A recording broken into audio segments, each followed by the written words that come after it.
Good Saturday morning, everyone. Well, I do want to talk about the hurricane season right now and what's going on in the Gulf of Mexico and the Atlantic as we have transitioned from the A to, I guess, W this year alphabet now to the Greek alphabet. We have retired all the names so far this year with all the tropical storm systems out there. Now we're going into the Greek alphabet and currently at Beta. Now, Alpha is just off the coast of Portugal right now, so we still have several systems out there in the Atlantic, and I want to point some of them out to you.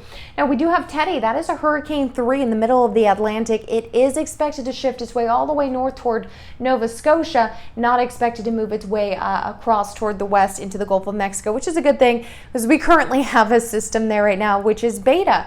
Beta out there is moving with winds at 60 miles per hour, and the movement itself is now at 12 mile per hour movement. So that's how quickly it's moving, currently headed toward areas just off the coast there of Texas. Now we're also looking at Wilfred. He's still out there in the middle of kind of nowhere at this point in time with a movement of 18 miles per hour. So we'll keep an eye on Wilfred, but let's focus here on Beta because Beta, that's what we're currently looking at, moving closer to the coastline, impacting people with storm surge, some of those stronger winds, and of course heavy rain and flooding possible.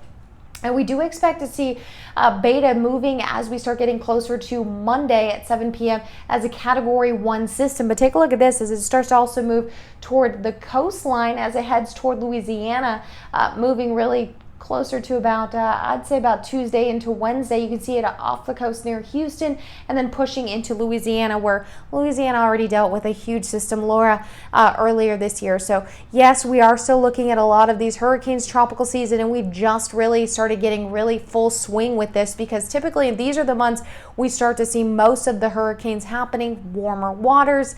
And then, of course, we start to see a lot more of the impact later in the summer toward the fall months. So we're tracking all the hurricane stuff happening there. But back home on the West Coast, this is what we're dealing with. Finally, after 3 weeks of bad air quality to unhealthy and even hazardous conditions on the West Coast, we're finally seeing some good air quality. We've got a nice system, a cold front pushed through that brought us some better air quality off the Pacific. And now we can finally breathe.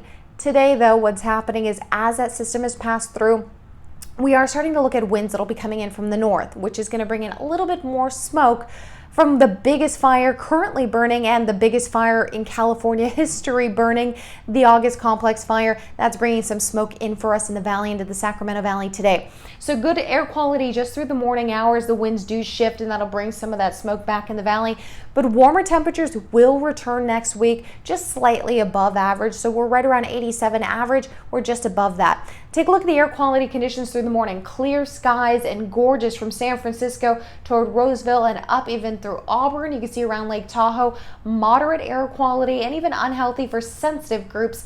Further south areas around Sonora, where we are seeing the unhealthy for sensitive groups, which is still decent air quality. This really only affects those who have problems breathing, maybe respiratory issues, but pretty much for everyone else, you can still do stuff outside, mow the lawn, do things like that when it comes to the unhealthy for sensitive groups. Now, I do want to show you what's going to happen. We are starting to see a shift in the winds. Finally, starting to see the winds coming in by mid-morning hours out of the northwest. You can see it through Sacramento, and that's finally what's going to bring in some of that August complex fire smoke into the valley as we start to get to the early afternoon hours. It'll take a little bit of time, but not too long, because we are looking at the unhealthy for sensitive groups for Sacramento, Yolo, Solano, and Placer counties. Now, El Dorado and Stanislaus, as well as the San Joaquin County areas, are looking at moderate air quality. So by the time the air gets all the way down to them, it's pretty much dispersed and has become moderate. All right, so here's what's happening and why we're seeing this. We had that cold front that came in. I talked about that.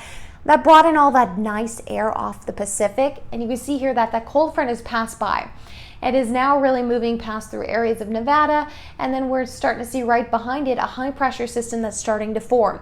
Now, that high pressure is expanding a little bit. What happens with that is it creates this jet stream that's now become more zonal instead of meridional. Basically, it's zonal, so it's completely straight versus up and down motion that we typically see with jet streams when there's more of a kind of crazier weather patterns that happen, typically have the meridional effect. The zonal effect keeps everything more regulated, right? So you're getting more average temperatures, more base temperatures every day. You don't get these big swings. So what's happening is While this is a zonal jet stream, we do have this high pressure here that's making a little bit of a bump. It goes up and over it, and that's what's shifting the winds further south. So we will see closer to average temperatures this time of year because of the zonal jet stream. But we are looking at the areas here creating that dent. The winds move in from the northwest, and that's where we're finally starting to see the winds coming in, bringing in that shift of the smoke into the valley. So just hope that I explained it pretty well for you and you get a little bit of an understanding of why we get these shifts all of a sudden. So there's a reason to it. Okay, let's talk about the winds. So the winds aren't going to pick up too much. We're not looking at major wind speeds, but we will see the shift in the wind bringing the smoke in. So even though we're only looking at about a 5 to 10 mile per hour wind, you notice we get a small pickup there for the coastal range, not too bad, just 10, 15 miles per hour. And then the valley here is calm to light winds overnight, early morning hours. So we're really, again, not expecting a major wind event, just a shift in the wind direction. Okay, so let's talk about this. This is our long range forecast. This model here kind of helps us predict when we could start seeing more moisture coming in. Will there be more rain? Well, last weekend we did talk about this, and I did let you know that we did have a 50-50 chance of seeing some of that rain coming in, especially for Northern California, Oregon border. And you know what? We did see that rain coming in on Friday. We saw some of that came in even for areas further south, little spotty showers there from Merced into Fresno. Now for us, we've just been getting cloud coverage, and that's exactly what we saw yesterday. So although the moisture and the clouds were there, we actually didn't get any showers for the Sacramento area, which we did predict, but we did see some of the showers for the Northern California area, which has been a good thing because any moisture out there is a good sign that at least we're not getting dry. Humidity levels aren't super low. We're getting higher humidity, which is better for the fire fight. Of course, we've been dealing with all the fires raging. We do need a break. So let's take a look at our long range forecast as we start moving through the work week. Take a look here. These are our Tuesday as we get to about lunchtime. You see a lot of the clouds start rolling into the Pacific Northwest. They have been dealing with a lot of fires. I mean, this has been an astronomical amount of fires this season. The Pacific Northwest needs their rain too. And they're going to start off with the rain first before it gets into California, which is a good thing. I mean, they have fires too. So they are going to start seeing that rain coming in just off and on throughout the work week here. You can see it there as it gets closer to Friday. That's their best chance at that rain, 9 a.m.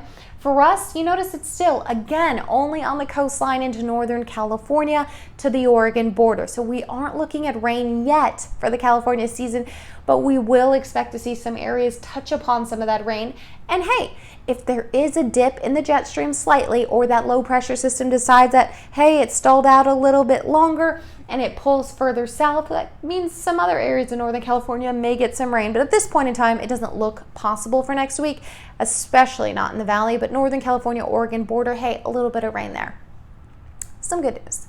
All right, temperature-wise, we will expect to see upper 80s to low 90s for the next couple of days, and then we start to really even out, like I mentioned, the zonal flow. That's really keeping everything consistent for this time of year, and that'll keep those mid-80s continuing through next week. We see a little bit of a spike here for the following weekend. That's where we could see some of the temperatures and possibility of that high pressure system building for the following weekend.